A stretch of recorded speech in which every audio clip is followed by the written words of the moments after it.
Hallo Freunde, ich bin Thomas von Leuktalbräu, der Hobbybaukanal. Ich bin wieder für euch da. Ich war jetzt eine längere Zeit, habe ich keine Videos gemacht, was auch mit Umzug und Ähnlichem zusammengehangen hat. Aber ich bin wieder für euch da und habe neue Sachen am Start. Heute präsentiere ich euch den neuen Fermenter King Generation 3 60 Liter und wie der aussieht, zeige ich euch gleich. So, ich habe das Ganze jetzt mal ausgepackt, so wird das Ganze geliefert. Das ist einmal hier der Gärtank, dann haben wir hier den Ständer, dann ist hier die Tüte mit jede Menge Zubehör. Gucken wir einfach mal gerade, was da so im Einzelnen drin ist. So, wie man hier sieht, ist hier jede Menge Zubehör dabei. Und wie wir das Ganze dann zusammenbauen, das zeige ich euch dann gleich.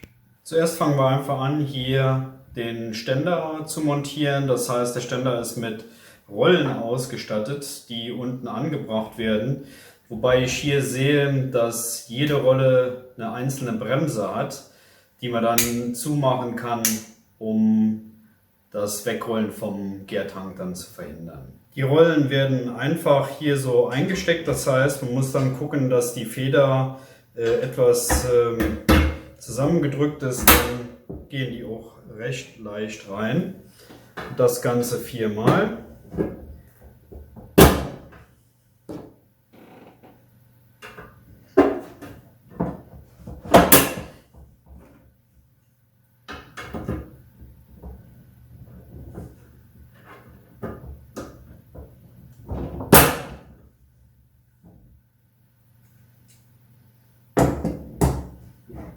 Den Gärtank kann man jetzt hier so einstellen, dann sieht man schon mal ungefähr, wie das aussieht. Das heißt,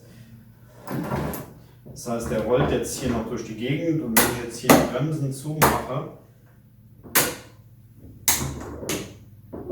dann bleibt er auch stehen. Das heißt, er rollt dann nicht mehr von alleine weg. Gut, den stellen wir jetzt mal zur Seite. Und wie man sieht, bewegt er sich nicht mehr. So, kommen wir jetzt zum Deckelzusammenbau. Das heißt, hier habe ich meinen Überwurfring, dann hier meinen Deckel, der jetzt auch ganz neu bei der Generation mit der Dichtung hier rund um den Deckel ist, den ich dann einfach reinschiebe und dann abdichtet. Wir fangen dann einfach an, hier diese Röhrchen einzuschieben. Eins hier rein, eins hier rein. Das eine Röhrchen ist für den CO2-Anschluss, das andere ist für den Bieranschluss. Dann wird hier die Feder mit dem Abdichtungsteil wird dann einfach hier reingeschoben. Das ist jetzt der CO2-Anschluss, sieht man auch an dem geschlitzten. Und den kann ich entweder hier oder hier draufschrauben, das ist egal, weil das Gewinde ist gleich. Ne? Drücken wir einfach kurz hier ein bisschen drauf, dass die Dichtung reingeht und dann kann man den auch wunderbar hier festschrauben. Und wichtig ist hierbei nur, dass man es nur handfest anzieht, also jetzt nicht mit Gewalt anziehen. Später wird sowieso noch ein Drucktest gemacht, wo man dann sieht, ob es dann wirklich dicht ist. Das Ganze macht man jetzt hier mit dem Bieranschluss ebenfalls. Einfach hier rein, kurz reindrücken und festziehen. Halt darauf achten, dass man die Anschlüsse nicht verkantet, weil das ein Kunststoffgewinde ist, ansonsten habe ich das Kunststoffgewinde dann zerstört. Also da schon ein bisschen aufpassen dann. Ne?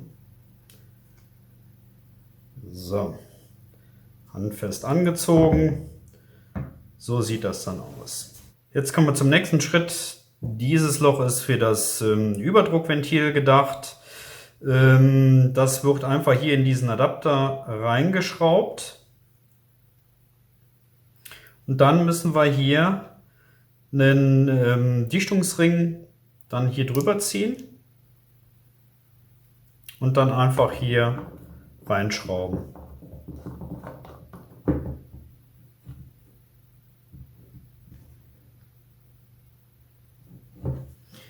Ich kann allerdings das hier, also dieses Überdruckventil, auch als Dry Hopping Port nehmen. Das heißt, fürs Hopfenstopfen ist das eigentlich eine gute Sache. Dann in dem Fall den Druck ablassen. Vielleicht hier so eine Art Trichter noch draufsetzen, dass es dann besser ins Loch reinfällt. Und dann kann man hier schön den Hopfen dann zum Nachstopfen einfüllen. Man könnte dann auch ganz gut hingehen, hier einen Trichter einsetzen und da den Hopfen einfüllen. Wichtig ist halt nur, dass der Trichter die Öffnung groß genug hat, dann geht das auch besser. So, kommen wir zum nächsten Schritt. Dafür nehmen wir hier unser Rohr, schieben das von unten hier so durch. Dichtungen sind drin und hier kommt unser Spannring, kommt hier zum Einsatz. Das heißt, das ist das Teil hier. Das wird einfach hier so eingeklemmt.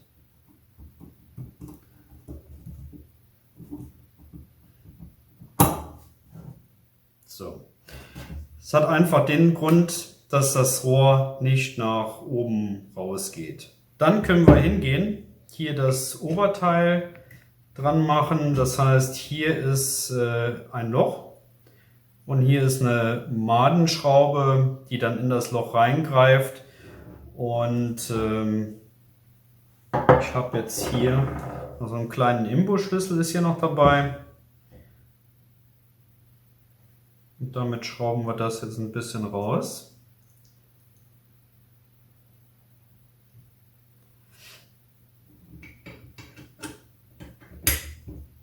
Setzen das hier drauf und schrauben das hiermit dann fest.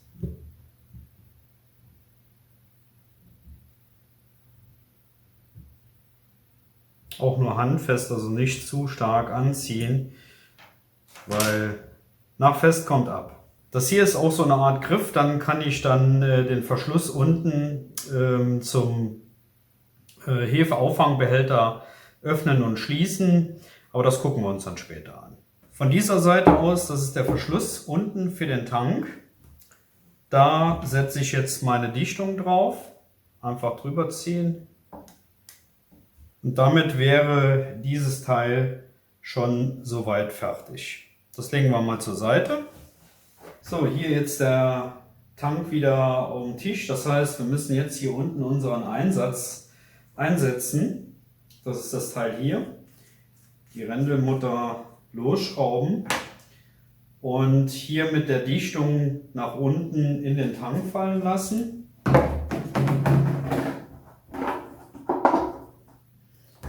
So. Dann kommt die Rändelmutter wieder drauf. Man kann das einfach hier mit zwei Fingern so festhalten und dann anziehen.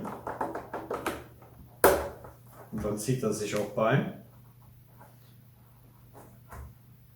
Dann muss man darauf achten, dass hier unten eine Dichtung drin sitzt, für das Teil hier aufzuschrauben. Das ist der Adapter, wo dann meine Gärglocke dran kommt, beziehungsweise mein Hefeauffangbehälter dann später dran kommt. Dafür setzen wir hier die Dichtung ein und schrauben dann hier den Adapter drauf.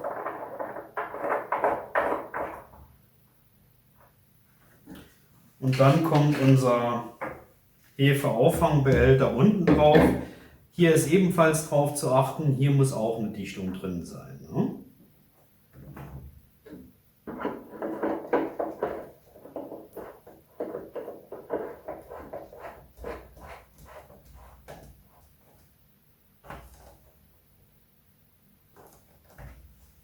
Nur zur Erklärung, der Adapter ist aus dem Grund da, das heißt, wenn ich den jetzt abmache, hier, kann ich hier den separaten Adapter, der hier dabei ist, den kann ich hier einschrauben.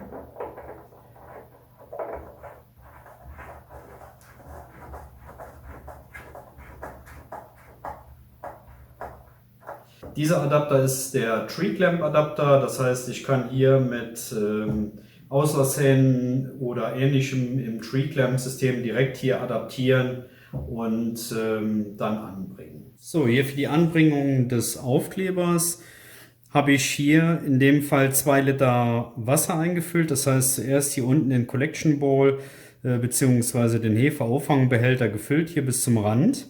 Und dann 2 Liter Wasser hier aufgefüllt, weil an sich mich nur interessiert, was hier oberhalb im Tank ist und nicht, was hier unten noch mit drin ist. Ne? So, das heißt, hier an der 2 Liter Marke habe ich das dann aufgeklebt und ziehe das dann komplett nach oben weg.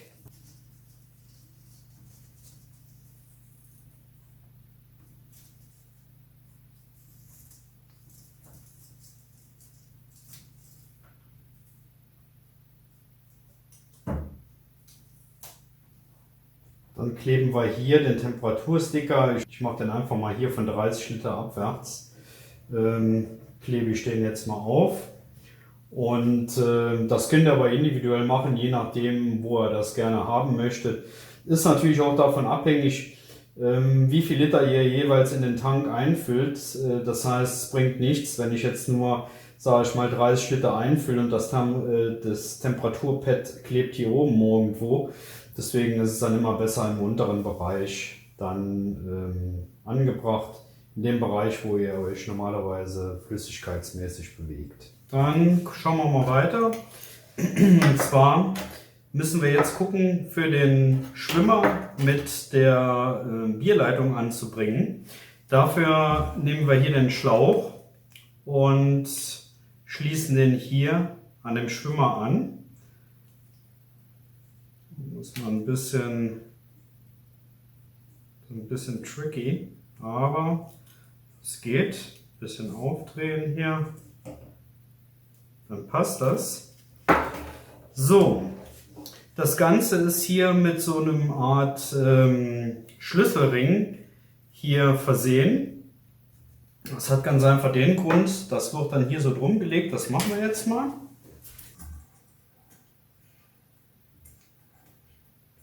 Das ist jetzt hier dran. Das hat jetzt den Grund, wenn das hier so im Gärtank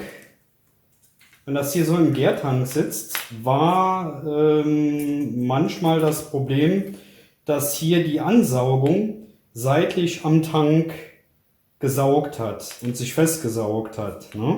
Und so habe ich die Möglichkeit, so geht der Schwimmer schön an der Stange hoch und runter und hat keine Möglichkeit mehr, sich am Gärtank festzusaugen. Ne? Das Ganze schließen wir jetzt hier oben an. Und zwar an der Bierleitung. Das hier mal weg. Das ist hier der nicht geschlitzt ist. Das ist die Bierleitung, also der Bierauslass. Da schließen wir das jetzt einfach mal hier so an.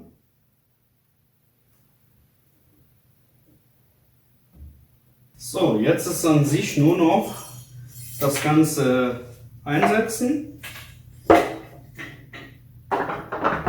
Und wenn ich das dann hier so reinpresse, dann ist das auch super dicht.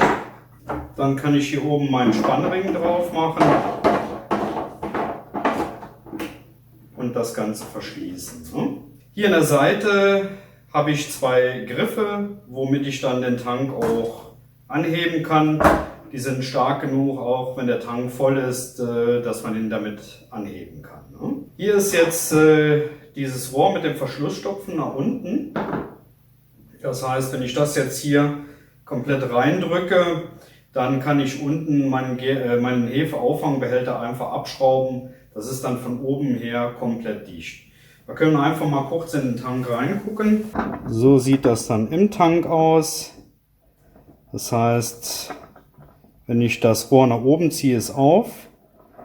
Und wenn ich das nach unten drücke, verschließt das dann unten den Ausgang zum Auffangbehälter komplett. Und ich kann den dann auch dann abschrauben. Hier oben ist dann die Öffnung für meine Temperaturmesssonde. Das heißt, die kann ich dann hier oben einfach reinschieben. Das ist dann durchgängig bis unten hin Und damit kann ich dann auch eine saubere Messung vornehmen, ohne jetzt, sage ich mal, den Behälter zu öffnen. So, nicht wundern, wir haben hier ein paar Teile über, das sind dann Ersatzteile. Das heißt hier die große Dichtung, 4 von den kleinen Dichtungen und 2 Madenschrauben. Dann haben wir hier die Abdeckung vom Hefeauffangbehälter und unser Tree Clamp Adapter und den Inbusschlüssel. Das Etikett vom Fermenter King habe ich jetzt nicht aufgeklebt. Kann man machen, muss man nicht machen. Im nächsten Video gucken wir uns dann einfach an, wie wir dann einen Drucktest machen. Verschiedene Tipps, die ich euch noch geben werde, jetzt in dem Falle beim Zusammenbau oder bei der Inbetriebnahme. Und dann würde ich sagen, wenn euch das Video gefallen hat, würde ich mich über einen Daumen nach oben freuen, über einen Kommentar und falls ihr noch kein Abo habt, Abo nicht vergessen. Bis zum nächsten Mal. Ciao.